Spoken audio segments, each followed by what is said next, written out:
ఈరోజు ఆంధ్రజ్యోతిలో బ్యానర్ ఐటంలో చూస్తే ప్రధానంగా కన్నీరు మున్నీరు బాణసంచా పేలుడులో 23కు చేరిన మృతులు, కాకినాడ జీజీహెచ్లో మరో 2 మృతి, మరో 3 పరిస్థితి విషము, 8 మంది కార్మికులు పనిచేసేందుకు అనుమతి కానీ 40 మంది కూలీలతో పని, ప్రమాద స్థలిని పరిశీలించిన మంత్రులు, బాణసంచా కేంద్రంలో వైసీపీ కరపత్రాలు, స్థానిక వైసీపీ ఎంపీపీ పాత్రపై విచారణ అని రాశారు. కన్నీరు మున్నీరు బాణసంచా ప్రమాద ఘటనలో 23కు చేరిన మృతులు అని చెప్పి పెట్టి అనుమతి 8 మందికే ఉంటే వాళ్ళు ఏదైతే 40 మంది అలా అక్కడ పనిచేస్తున్నారని. ఈనాడు పేలుడు ఘటనపై బాధ్యులందరిపైన చర్యలు, బాణసంచా వ్యాపారంలో వైకాపా నేత లింకులపైన విచారణ, బాధిత కుటుంబాల ఇళ్లకు వెళ్లి చెక్కులు అందజేసిన మంత్రులు. ఈ ఘటనలో యజమాని నిర్లక్ష్యము, అధికారుల పర్యవేక్షణ లోపం ఉన్నాయి. ఈ బాణసంచా వ్యాపారంలో స్థానిక వైకాపా నేత పెట్టుబడులు ఉన్నట్టు కొంతమంది చెబుతున్నారు. ఇదివరకు వీరిద్దరూ కలిసి వ్యాపారం చేశారు. అప్పుడు ప్రమాదం జరిగి ఆ నాయకుడు జైలుకు వెళ్ళాడు. పేలుడు జరిగిన ప్రాంతంలో మాజీ సీఎం జగన్ కరపత్రాలు ఎక్కువ కనిపిస్తున్న అనుమానాలకు తావునిస్తుందని చెప్పి వాళ్ళిద్దరూ రాసినటువంటి. ఒకటి నేను క్లియర్గా ఈ ప్రభుత్వాన్ని కానీ మంత్రులు కానీ కొద్దిగా మీకు సిగ్గు శరం ఏమన్నా ఉందా? ఈ రాష్ట్రంలో ఈ దేశంలో ఏం జరిగినా, తిరుమలలో తొక్కిసలాట జరిగినా వైఎస్ఆర్ కాంగ్రెస్ పార్టీకి అంటగట్టే ప్రయత్నం చేశారు. ఆ రోజు కాశీబొగ్గులో జరిగితే ప్రైవేట్ ఆలయం మాకేం సంబంధం అంటారు. ఈరోజు ఇక్కడ పేలుడు జరిగితే అక్కడంటే వైకాపా కరపత్రాలు ఉన్నాయంట. ఇది జగన్మోహన్ రెడ్డి గారికి సంబంధించి మా నమ్మకం జగన్ అనేటటువంటి కరపత్రాలు ఏ ఉన్నాయంట.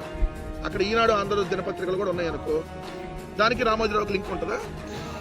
ఈనాడు దినపత్రికలకు సంబంధించిన కరపత్రాలు ఉన్నాయనుకో, లేదు ఆంధ్రజ్యోతి దినపత్రికకు సంబంధించినటువంటి ఉన్నాయనుకో, పేపర్లు ఉన్నాయనుకో, అక్కడ బాణసంచా తయారీ కేంద్రంలో పేపర్లు అవసరం అవుతాయి కదా, దానికి సంబంధించి ఏదైనా కరపత్రాలు ఉన్నాయనుకోండి. లేదు బీజేపీ వాళ్ళకి సంబంధించిన కరపత్రాలు పోయిన ఎన్నికలప్పుడు ఏమైనా మిగిలిన ఏమైనా పడేసి ఉంటారు కదా, సో ఎక్కడన్నా ఏమైనా ఉన్నాయి అవన్నీ అక్కడ ఉన్నాయి అనుకో, దానికి వైకాపా నేతకు లింక్ లేదా? అంటే అసలు మీకు బోడిగుండికి మోకాలికి లింక్ చేయాలి. ప్రతిదాన్ని వైఎస్ఆర్ కాంగ్రెస్ పార్టీకి అంటగట్టాలి. మీ చేతగానితనాన్ని, మీ నిర్లక్ష్యాన్ని, వ్యవస్థలో లోపాలని కప్పిపుచ్చుకోవాలి. గడిచిన అక్టోబర్ 2025లో అక్టోబర్ 8 అనుకుంటా 10 మంది చనిపోయారు ఇక్కడ, దీనికి 27 కిలోమీటర్ల దూరంలో. మీరు ఇప్పటివరకు ఎవరి మీద యాక్షన్ తీసుకున్నారు? ఏమని తేల్చారు దానికి సంబంధించి మీరు? ఇప్పుడు కూడా ఇక్కడ చూడండి, యజమాని నిర్లక్ష్యము అని రాశారు. 15 కిలోల బాణసంచా తయారీకి అనుమతి ఉంటే 800 కిలోలు పెట్టారంట అక్కడ. 800 కిలోలు. అధికారులు ఏ గుడ్డిగాడికి పళ్ళు తవ్వుతున్నారు? 15 కేజీలు ఎక్కడ, 800 కేజీలు ఎక్కడ? అంటే ఎన్ని వందల రెట్లు అధికంగా అక్కడ తయారు చేస్తూ ఉన్నారు. మీరే చెబుతున్నారు. మళ్ళీ అక్కడ చూస్తే లోపలికి వెళ్తే పేరు కోసం ఆరాటం, ప్రాణాలతో చెలగాటం. సో ఇక్కడ పోటీపడి మందుగుండు బాగా పేలితే వారికి బహుమతులు ఇస్తారు కాబట్టి పోటీగా తయారు చేస్తారు అక్కడ అని చెప్పి. మరి ఇలా మనుషుల ప్రాణాలు పోయే విధంగా పోటీకిల్లో లేదంటే ఇంకో కాంపిటీషన్లో భాగంగా ఇలా చేస్తూ ఉంటే మరి అధికారులు ఏం చేస్తూ ఉన్నారు, వ్యవస్థలు ఏం చేస్తున్నాయి? దాని మీద మాట్లాడదు. చూడండి, అత్తవారి గ్రామం గోకవరం మండలం సింగారమ్మ చింత జాతరలో పోటీ పడాలనుకున్నా, దానికోసం రసాయనాల దట్టింపులో అంచనాను తప్పి పేలుడు చోటు చేసుకుంది. 15 కిలోలు బాణసంచా పెట్టాలైతే 100 కిలోలు పైగా సామాగ్రి, 500 కిలోలు పైగా రసాయనాలు ఉన్నట్టు తేలింది. 8 మంది రోజుకు పనిచేయడానికి అనుమతి ఉంటే రోజు 30 నుంచి 40 మంది పనిచేస్తున్నారు. జాతర కాబట్టి ఇంకా 50 మందికి పైగా పనిచేస్తున్నారు. మరి అధికారులు చెక్ చేసుకోవాలి కదా, ఇలా జాతరలు జరుగుతున్నాయి, బాణసంచా పేలుస్తారు అని తెలుసు.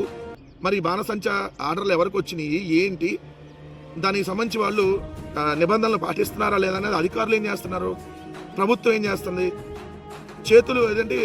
చేతులు కాలేక ఆకులు పట్టుకుంటారంటారు చూడండి.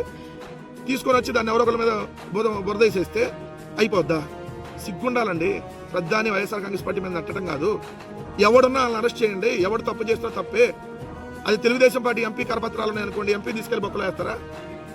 ఎవరు తప్పు చేసినా ఇది పార్టీలకు సంబంధం లేనటువంటి అంశం.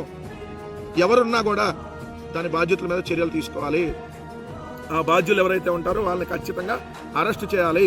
ఇంకోసారి ఇలాంటి సంఘటనలు జరగకుండా ప్రభుత్వం చర్యలు తీసుకోవాలి. ఇంకోసారి ఇలాంటివి జరిగితే రాజీనామా చేయాలి. బాధ్యత కలిగినటువంటి మనుషులు అయితే దాని మీద రాయండి వార్త. ప్రతిదాన్ని ఎక్కడికొక లింక్ పెట్టి మీరు తప్పించుకోవాలనేటువంటి ప్రయత్నం చేస్తే తరిమి ప్రజలు కొట్టేటటువంటి రోజులు దగ్గరలో ఉన్నాయన్నటువంటి విషయం ఈ ప్రభుత్వం గుర్తుపెట్టుకోవాలని మాత్రం క్లియర్గా చెప్తా ఉన్నాం.